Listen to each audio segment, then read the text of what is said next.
Good day, ma'am. Good day, everyone. My name is Angel Macalintal, and my group members are Chara Rose Kalingasan and Ella Kagimbal, and we are Group 11. Have you ever wondered how we came up to this, this, this, and many more of these? So, hi, any ideas what our topic for today will be?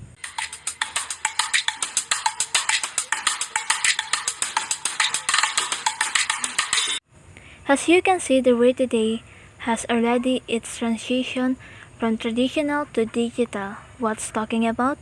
Media. I will assume that you guys already know what media is. You know it, right? You know media that involves communication channels through which news, entertainment, education, data are promotion and disseminated. Yes, that media. So our topic for today is mass media technology and cultural change. We are here to talk about these things with you today. Learning objectives. At the end of this chapter, you should be able to describe the impact of globalization and mass media in the digital age. Explain how mass media shape our thinking, doing, identities, and communication. Understand the influence of social media on traditional media and cultural change. Analyze the relationship between media and culture. Introduction. Mass media are all around us, playing a significant role in producing and representing our cultures. Halos lahat ng aspeto ng ating pang-araw-araw na buhay, mula sa pagkain hanggang sa pananamit, pabahay, edukasyon, libangan, at transformasyon ay apektado ng mass media. Ang mass media ay hindi lamang dadala sa atin ng mga balita, ngunit nagsisilbi rin bilang mga mapagkukunan ng edukasyon, libangan at pagbuo ng pagkakakilanlan. McLuhan 1964 state that as the hammer extends our arms and the wheel extend our legs and feet, the mass media extend our connection to the parts of the world where our physical bodies cannot reach. At mapadali ang intercultural na komunikasyon. Mass media can also achieve the opposite, increasing misunderstanding, fear, and antagonism through the repetition of negative stereotypes about ethnic origin, age, gender, sexuality, and religion. Globalization, technology, and mass media fuel dispute that we live in a much more interconnected world today. At ang pangunahing bahagi ng interconnectivity ay ang globalisasyon. Ang globalisasyon ay isang komplikadong proseso na kinasasangkutan ng mabilis na pagbabago sa lipunan na nangyayari ng sabay-sabay sa iba't ibang dimension: economy, politics, communication, physical environment, and culture. Each of these transformation interacts with the others. Ang pangunahing tungkulin ng mass media sa digital age ay hinuhubog ng globalisasyon. Just think of networking websites that have become an integral medium for communicating with and about intercultural relationships. Facebook has become ubiquitous with over 1 billion active monthly users worldwide, including 74% of adolescents and young adults aged 12 to 24 years, ayon kay Miller 2011. Among social media, cell phone or mobile phones may be the most pervasive medium across the world today. A recent survey indicates that 85% of American adults have a cell phone while 75% use the internet, stated by the Pew Internet 2010. Thanks to cell phone portability, people can satisfy their information needs anytime and anywhere. Globalizing the mass media. Mass media, even radio and film, with their word reach, were largely local and national until well into the 20th century. Now, increasing connection and interdependencies among institutions and people around the world direct our attention to media globalization as a center of phenomenon of the contemporary era. In particular, ang mabilis na pagkalat ng digital media ay nakredito sa maraming pangdaigdigang panlipunan. Mga pagbabago sa politika, kultura, at ekonomiya. All societies are now part of global system connected by a range of communication networks. The global media culture has manifested itself through a variety of signifiers such as the Barbidal, McDonald's fast food, Coca-Cola, MTV, Baywatch, YouTube, and even beauty contests such as Miss World. The international reach of media has obtained existing news by bytes of a global village. Television, satellite dishes, computers, and the internet open new borders around the world. Mass communication has become a vehicle for globally relevant media events. Ang tampok na ito ay nagpapatotoo sa napakalaking tagumpay ng mass media na nagpapahintulot sa mga tao sa buong mundo na masaksihan at maranasan ang parehong kaganapan ng sabay-sabay tulad ng Olympic, mga krisis, tagutom, digmaan, mga salungatan, lindol, at halalan sa pagkapangulo. Ang pataas na global media ay malapit na nauugnay sa teknolohiya. Dalawang teknolohiya ng media radio at motion pictures ang nakatulong ng malaki sa pag-usbong ng global media. Political economy of mass media. Researchers in the field of media political economy have consistently worked to determine how much the concentration of the power in select media corporations shapes how we see the world, and how this affect inform participation in our democratic communities. As a result, of instance, one of the 6 major media company in the world today, the Walt Disney Company owns companies that produce media studios, amusement park, radio network, and cable TV system. Its products are centered on a vision of enchantment, joy, and enjoyment. Parents, teachers, and kids all appreciate them and have significant impact on how children develop culture. However, several observers have voiced reservation over the significance of Walt Disney films in constructing. Scholar in the political economy of media investigate process of privatization, concentration, commercialization, and deregulation, where the marketer plays the state. Homogeneity and heterogeneity of media content. There are two ways of conceptualizing the relationship between the global and local media. One way posits that media flow from the West to the rest, resulting in the global homogeneity of product, lifestyle, culture, identity, taste, and attitudes. For example, yung television program offers not only entertainment but also reflect the sheer power and influence of global corporate culture. It shapes lifestyle and values and replaces lost traditional institutions, communities, clans, family, and authority. The mass marketing of culture now takes place through the use of satellite cables, mobile phones, social media, and internet.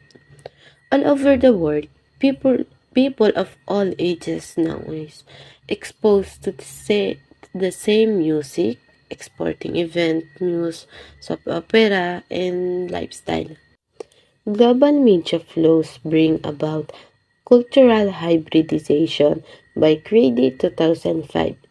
The process and impact of media convergence and globalization can be seen in several transitional television channels launched in the few years.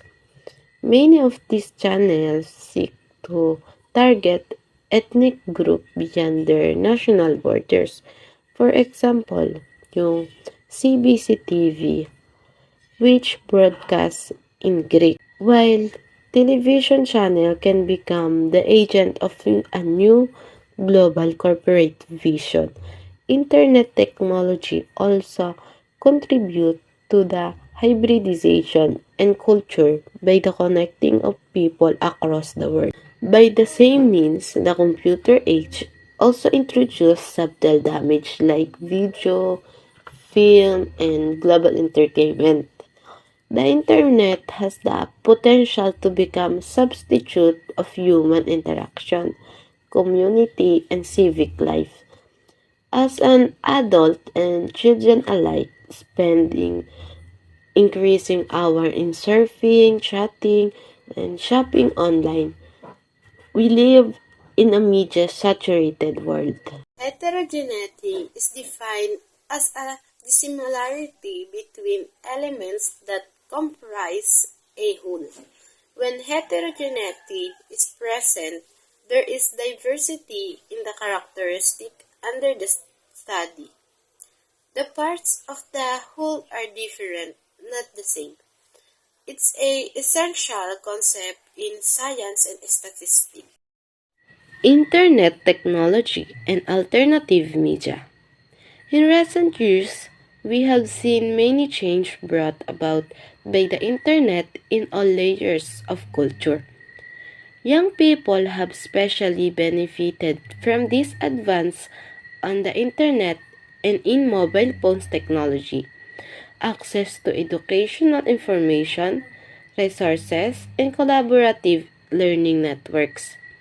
The development and maintenance of relationship and friendship with their peers, civic activity, and self-discovery, to name only few. On the other hand, Bridget Dinacos, 2007, a prominent scholar of media political communication, argues that not only can contemporary terrorists take advantage of 24/7 news cycle, allowing for maximum exposure to violent acts, but also internet technology have new enable them to bypass midstream media to communicate directly with the individual citizen, even personally recruiting future member of their group via the internet. Internet technology has created a type of hybrid media called alternative media. One of the most useful form of alternative media is blogging, which provides space of online users to make their voice heard. Blog are web page on which content appears in reverse chronological order. According to Nielsen and McKinsey Company, the number of blogs reached over 181 million worldwide in 2011. Nielsen Wire 2012. Blogs do not require sophisticated technical knowledge to access or create, and they blur the boundaries between interpersonal, group, intercultural, and mass communication because they can serve as a journal or diary type outlet and be shared with a large community of users around the world. Internet technology and social media. The widespread use of social media has given rise to new form of monitoring, mining, and aggregating strategy, which are designed to monetize the huge volume of data such usage produce. Social media monitoring and analysis industries. experts, and consultants have emerged offering a broad range of social media intelligence and reputation management service. Such service typically involve a range of analytical method, semantic analysis, opinion mining. Such service typically involve a range of analytical methods, sentiment analysis, opinion mining, social network analysis, machine learning, and natural language processing. An example of social media is Facebook and YouTube. Facebook is online version made function to interactive. People could find out about each other and post and share information about themselves. Generally, technologies that allow people to communicate with one another and socialize tend to be very successful, as indicated by the rise of emails, which had originally been almost an afterthought addition to the internet, but rapidly became one of its killer apps. Similarly, YouTube, founded on a year after Facebook in 2005, rapidly turned into another internet phenomenon, allowing users to upload videos to share with others as a convergence medium between the internet and TV. YouTube has highlighted a series of contradictions between traditional broadcasting and digital nowcasting. Sneakers and Wonderu 2009. YouTube has influenced television, but at the same time, this new medium imitates the role of the old media. The original goal was both to allow users to generate their own video to show online and to find way to share clips of video by other user and by professional media organization of one kind or another. Mass media and symbolic social reality. Lippmann's simple but important point is that we must distinguish between reality, the outside world of actual events, and social reality, our perception of those events, because we think and behave based not on what is, but on what is perceived to be. Media and the construction of social reality. Mass media are one of the critical agents in the social construction of reality. Media content may be based on what happens in the physical world, but it singles out and highlights certain elements over others. Reality is necessarily manipulated when events and people are relocated into news or primetime stories. Media mediation is also evident in the pervasiveness of celebrity coverage, which dominates magazines, televisions, and newspapers. Audience analysis. Audience analysis deals with audience taste, preference, habits, and demographic. Research on media effects. Research on media effects is central to understanding the role of the media in constructing social reality and in understanding how audiences make meanings out of different media products. Media effect on perception of social reality. At the beginning of the First World War, the image of the media as all power gradually involved the assertion of their power to pursue citizens to do just anything. The Magic Bulletin theory claimed that the mass media have a direct, immediate, and powerful effect on the passive mass audience. Other scholars argue that media influence masses of people directly through a two-step flow of communication. First is opinion leader and followers.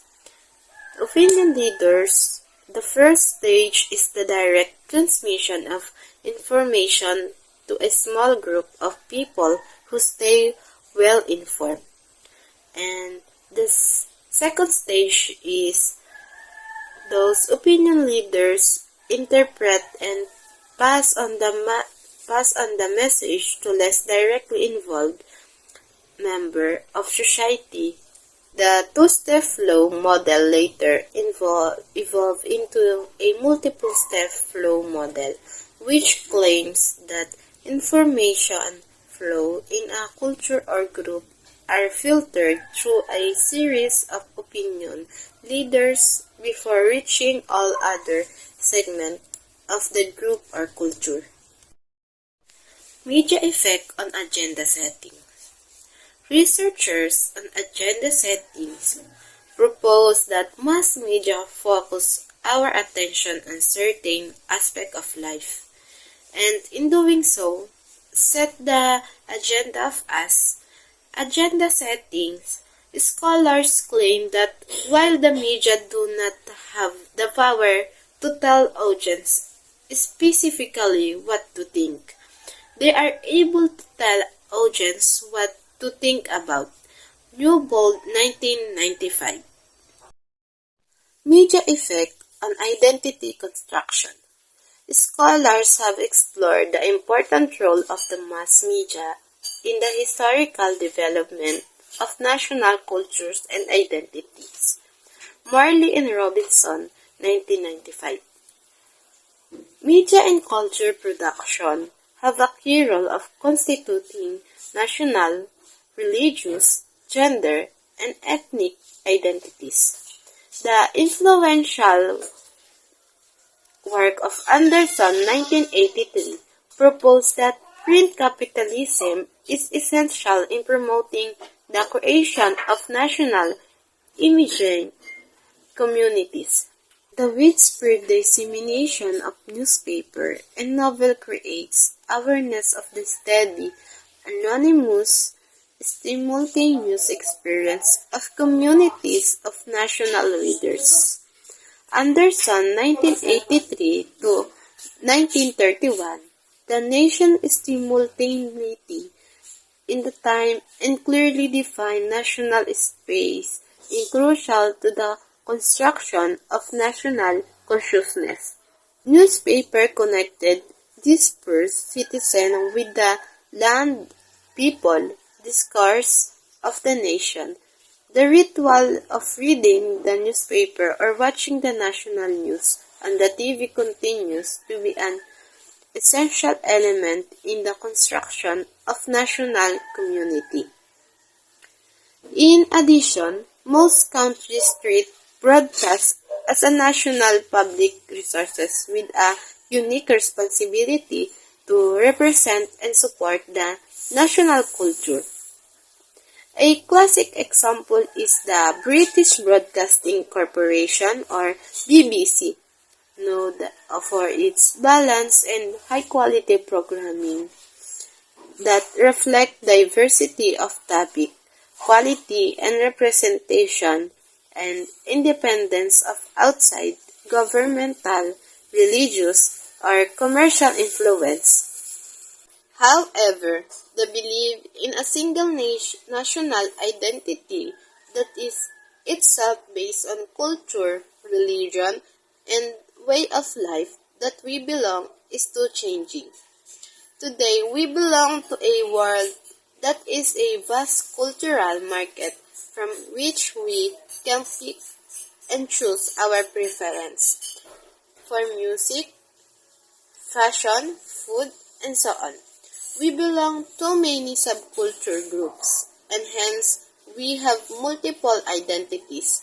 This is especially so because we live in a so-called digital culture that denotes that multiple way in which we engage with digital media and technologies in our daily lives in different cultural contexts. Mass media and cultural change. That the reality presented by the media is socially constructed has two important implications. Firstly, we can understand the media has a debating ground for our system of values and beliefs. Secondly, we can think of media effects not as a simple, direct effects, but has much wider part of the culture fabric by the 1998. Ang mass media ay nakaka-impluwensya sa pagbabago ng kultura sa pamamagitan ng cultural learning. Mass media and cultural learning. Mass media and cultural learning. Media creates awareness. Ang mass media ay nagsisilbing isang funksyon ng kamalayan na lumikha ng interes sa isang kaganapan o ideya sa pamamagitan ng pag-uulat tungkol sa pagkakaroon nito. The 1998. Such was the case with the use of chemical weapons in Syria, which brought instant world attention and led to international condemnation. Media set agendas. Ang pagtatakda ng agenda ay hindi maiiwasan dahil ang media ay dapat na napili sa pag-uulat ng mga balita at iba pang mga kaganapan. Thus, what the public knows about the current affairs of a particular time is largely a product of media gatekeeping. Halimbawa, ang malawak na coverage sa Australian media tungkol sa kalagayan ng mga naghihirap na pensyonado. Ginawa ang isyong ito ng isang pampublikong prioridad. At mga gumagawa ng patakaran ay kailangan tugunan ang mga kasunod na public concern. Mass media and culture learning. Media promote stereotypes. The media play a major role in constructing and maintaining stereotypes. They can create and reinforce stereotypes regarding old age, sexuality, religion, war, parenthood, and marriage. Other aspects of human life. News programmers can help erase misunderstanding on issues vulnerable to stereotyping. Conversely, entertainment in movies, theater, and television may inadvertently reinforce negative stereotypes.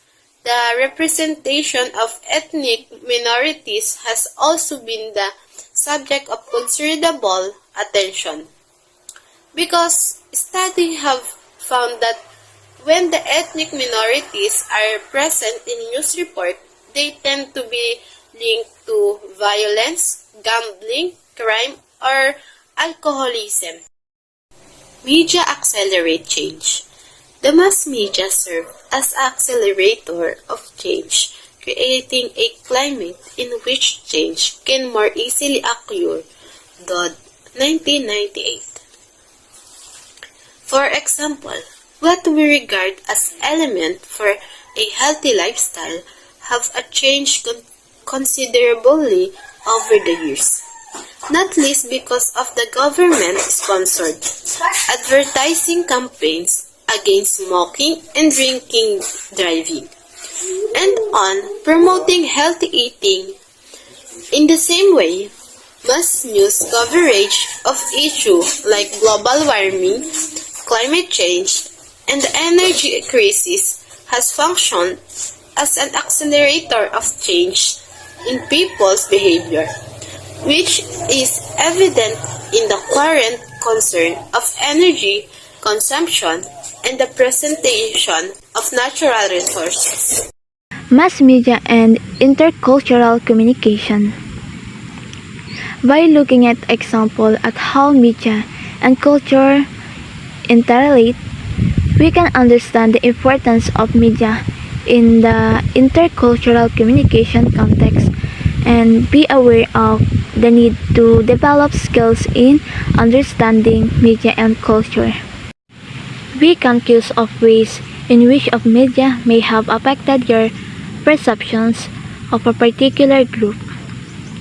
So, kailangan nating panatilihing napapanahon ang tungkol sa mga kasalukuyang kaganapan at maunawaan ang pinagmulan ng ating mga personal na damdamin. This can assist you in your intercultural. Use media as a tool for understanding culture.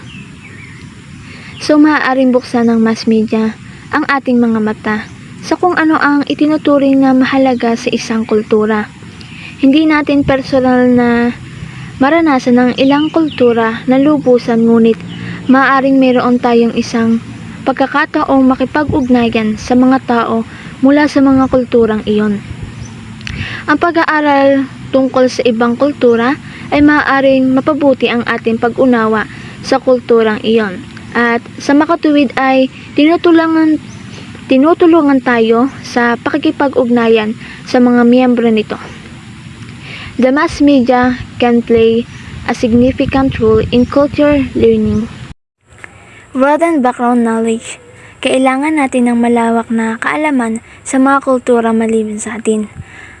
Ang karaniwang pagbatikos sa mga nagtapos ng mass communication or journalism, kamakailan ay kulang sila sa background na kaalaman upang magsagawa ng higit pa sa isang mababaw na panayam. Ang kanilang mga artikulo ay magiging mababaw o hindi tama, o kahit na nakakasakit kung wala silang pag-unawa sa impluwensya ng kultura at konteksto kung saan nangyari ang mga ulat ng kaganapan. The same thing applies to everyone when they interact with another culture. For me, the quotation from Malcolm, media should be the way to have a better world. But it's sad but true that media has also been used for bad purpose. Media is the bridge to everyone communication with others. Indeed, there are benefits and drawbacks to the media. However, these facts about this issue shouldn't be ignored and called for appropriate action to put things right. And that's all. Thank you.